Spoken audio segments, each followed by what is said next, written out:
Chris. No, it's your stream, man. We're in.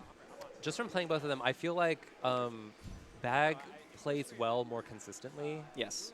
I feel like it can take Chris like a minute to settle in and to like find his groove, you know? Agreed. Yeah. And I think which may be why Jake has had the historical edge. Yeah, well, I mean, Chris also just wasn't like the caliber player he is now. Right. Back then, right? Like, misses the side B. Yeah, Jake. I think also I see Chris play the most confidently against Jake.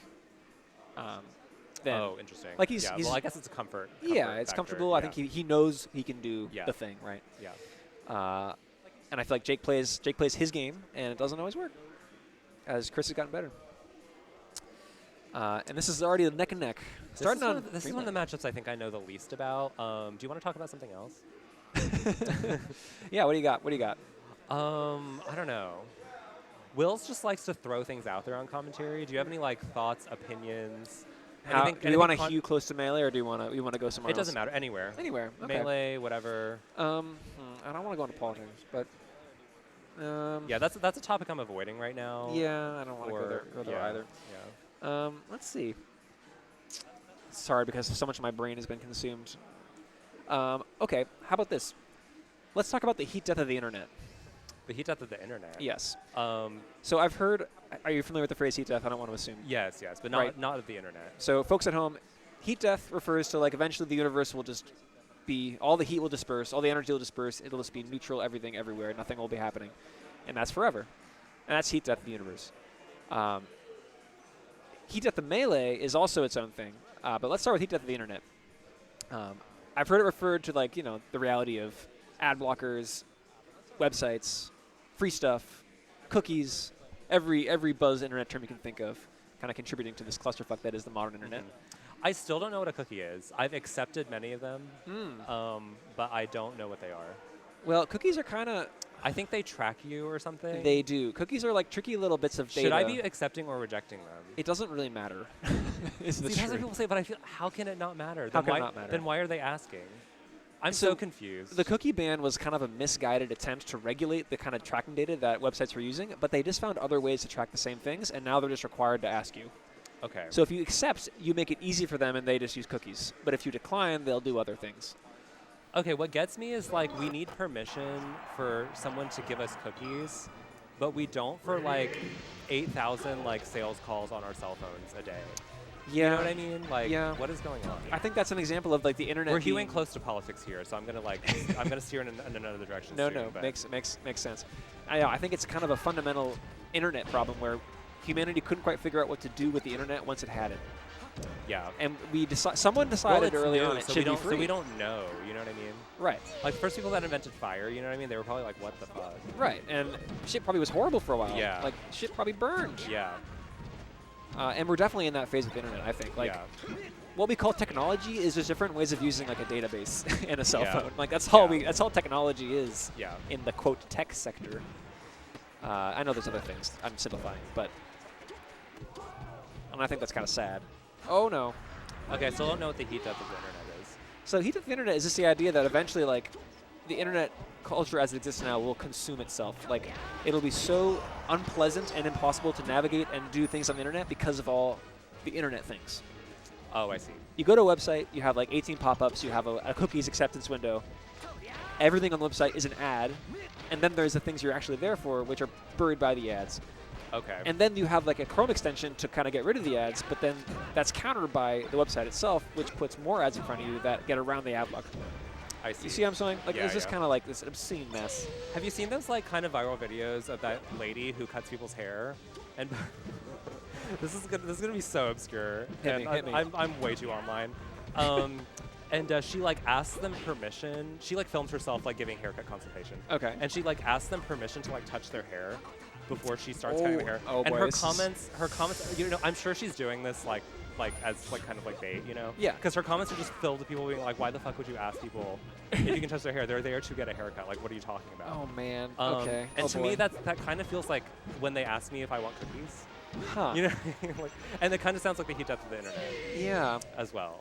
Well, that's interesting. I mean, so that sounds a little ASMR-y to me. Like, can I touch your face? Can I touch your hair? Yeah. Like, I feel like in those little ASMR clips you see, it's always like that the request before the touch. Yeah. Which is like Yeah. an interesting territory to get into on Melee Yeah. commentary. I actually don't think I've ever seen ASMR with like more than one person. I always see it like one person like on a mic. Yeah, the You classic. I know what you're Yeah. yeah. But like I've definitely seen an ASMR video where they're like to the mic. Do you Can I enjoy touch ASMR? your face?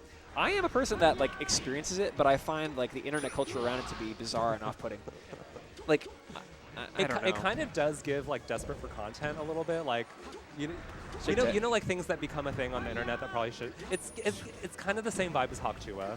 You know what I mean? Well, okay, I'm uneducated on Hawktua to a degree. Okay. Can you give me a quickie? It's sort of a forced meme. I guess maybe some people find it funny in certain spaces and demographics. Yeah. But it's literally just a girl making like, you know, kind of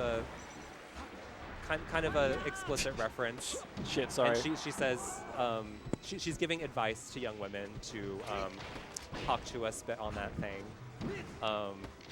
Yeah, and it somehow became a meme, and like people thought it was like hilarious, and like it just got spread around. But you know, a lot of people also remarked on how kind of forced the meme felt. And that's kind of how ASMR feels to me too. Like, there's so much ASMR content, but who is consuming it? Clearly someone, because those view counts are insane. Like, there's so many. It's like there's like an insane number of.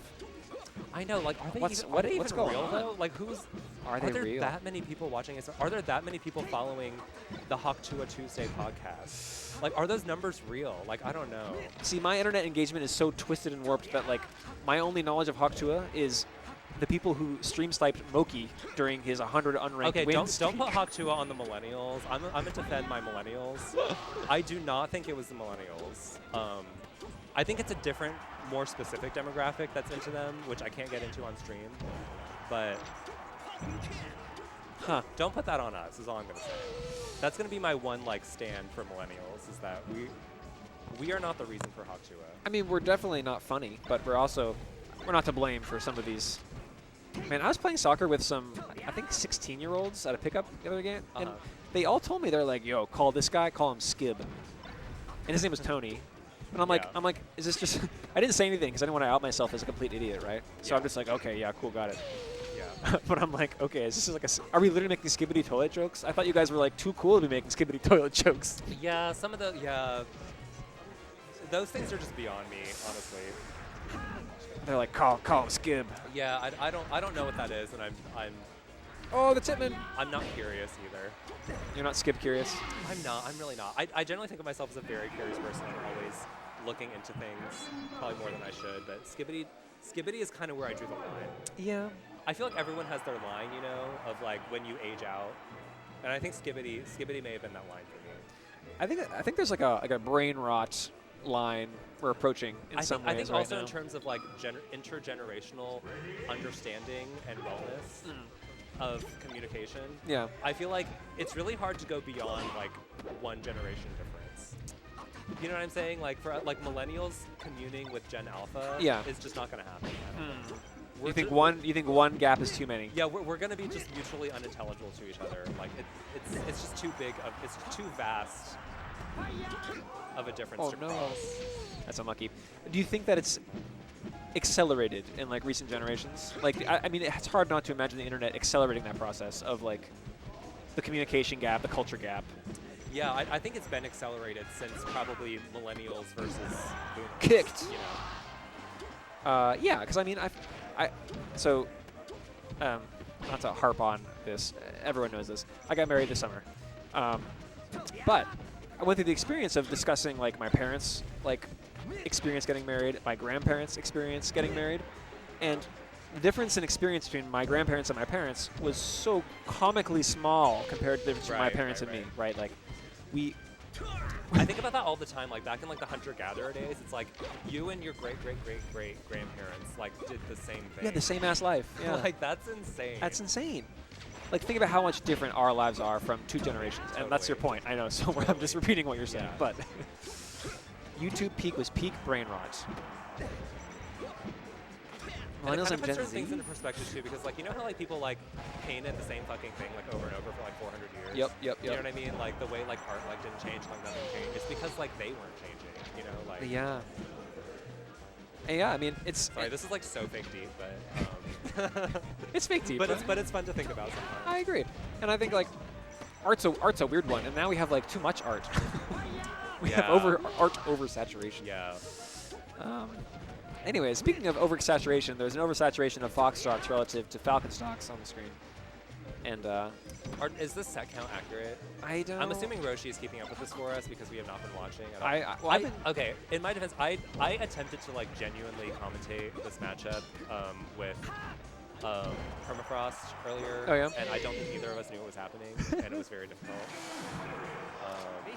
Okay, I think that's this puts us at game 5. It's 2-2, Roshi. I agree with Bacon Barbecue about the connection between Skibidi and YouTube Group. Huh. For sure. Interesting. Yeah. Well, this is game 5. Let's tune in for a moment here. This is going to be my last game before I hit the road. All right. So nice tech chases until that one. Like this. Yeah, I think when you're Fox in this matchup, like there are some big true combos, but I think a lot of the time you're just maintaining advantage for a long time, and you're putting Falcon in uncomfortable spots where you can either read or react to what he does. And Jake is really, Chris is really good at that. It's kind of his advantage state is strong in general. But then Falcon finds those kind of big ol' big ol' stomp approach read with that stomp was very good. Right, and I think when Jake's playing well, he's able to punish well, but also predict accurately when Chris is trying to come in and stomp the right spot. Gets that grab there, which is not easy. Oh. Yeah, countering the approaching nair well is Chris with the crouch cancel. Goes to the up smash. Oh, I like that. I think we all thought he was going to up the S smash there. Yeah, I agree. That was interesting. If you ever come around to any New England tournaments, I'll come to a New England tournament soon. This is an even game. I think Stadium's fairly Are you familiar neutral. with Dick Ripa? I'm not. I was never super in the New England Melee scene. But I have been to many tournaments there. I went to one Boston sort of what's it called when you just play Melee at someone's house? A fest. A Smash Fest. Yes, I went to one random fest in Boston one time. Really? Do you remember who it was? I don't. I wish I did. They were very nice people. Yeah, they're a good crowd. It was actually the Harvard scene. Interesting. Yeah. Okay, I might not know them then. It was part of the Harvard Facebook group. Back when Smash was organized on Facebook. That was tough. Because I was staying in Cambridge for a weekend. Oh, cool. Yeah. I lived in Somerville for a couple of years before I moved here. Oh, okay. Yeah. Oh my God. Okay. All right. This might be wrapped up with a Santa Claus Christmas bow and packed up for later because I think Jake's got this one. Harvard lads play Melee. People like Melee all over. Okay. Yeah, Chris's execution is looking a little bit off right now. I think he's missed a couple key punishes that I'm sure he hits normally. And Jake is putting up the wall and saying, "Chris, show me what you got, or else this is over." I'm sorry, my eyes are just glazing over. You're good. You're good. My voice is getting tired. Winner of this plays GeoGoat, and it's going to be Jake. Okay. Okay, good stuff to Jake. All right. GG's, everybody. It was been a pleasure chatting with you all. Yeah, super fun. Harry, it's been a pleasure commentating with you. Do it again sometime. Yeah, that was fun. I feel like normally, do you stick around Kame House after doubles usually ends? Or? Sometimes. Maybe like half the time I do. Half the time? Yeah. Depends on my mood. Yeah, I've been, it's been fun commentating when I've busted out. That's been a nice silver lining. Yeah, let me see if I can find another co-commentator. I'm sure someone will take you up on it.